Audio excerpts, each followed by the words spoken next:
So, if you read something positive and listen to motivational audio programs every day.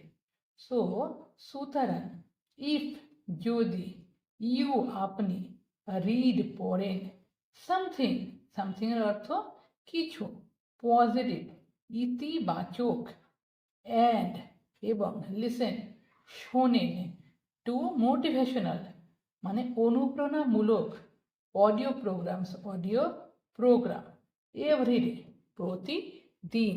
তাহলে আপনি যদি ইতিবাচক কিছু পড়েন এবং প্রতিদিন কিছু অনুপ্রেরণামূলক অডিও প্রোগ্রাম শোনেন, it will make a phenomenal difference in your life. এটা উইল মেক করবে, আ ফিনোমেনালের অর্থ কি? অসাধারণ, ঠিক আছে? ডিফারেন্স পার্থক্য, তাহলে একটা অসাধারণ পার্থক্য ইন ইয়োর লাইফ মানে আপনার জীবনে। I can tell you from personal experience that this techniques work. I can আমি পারি, টেল ইউ বলতে আপনাকে, তাহলে আই ক্যান টেল ইউ আমি আপনাকে বলতে পারি, ফ্রম থেকে পার্সোনাল এক্সপিরিয়েন্স মানে ব্যক্তিগত অভিজ্ঞতার থেকে, তাহলে আমি পার্সোনাল অভিজ্ঞতা মানে ব্যক্তিগত অভিজ্ঞতা থেকে আপনাকে বলতে পারি দ্যাট যে দিস টেকনিক্স এই টেকনিক, তাহলে এই কৌশল বা এই টেকনিক ওয়ার্ক কাজ করে। ইফ যদি ইউ হ্যাভের অর্থ কি? আপনার আছে।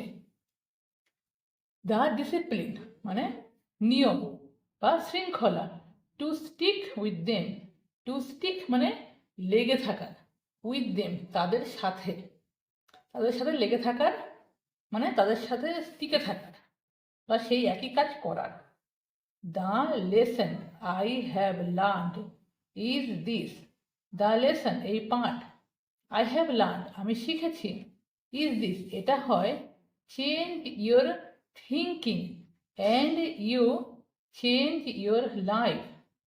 চেঞ্জ ইউর থিঙ্কিং, চেঞ্জ মানে পরিবর্তন করুন, ইউর থিঙ্কিং আপনার চিন্তাভাবনা, অ্যান্ড এবং ইউ চেঞ্জ আপনি পরিবর্তন করবেন, ইউর লাইফ আপনার জীবন মানে আপনার চিন্তা পরিবর্তন করে আপনি আপনার জীবন পরিবর্তন করুন। You will become what you think about, you will আপনি, বিকাম মানে হবেন, তাহলে আপনি হবেন, হোয়াট কি, ইউ থিঙ্ক আপনি ভাবেন, অ্যাবাউট বিষয়, তাহলে বিষয়ের অর্থ কি? আপনি যা চিন্তা করেন আপনি তাই হয়ে উঠবেন, ঠিক আছে? তাহলে আজকের ভিডিও এই পর্যন্তই। ভিডিওটি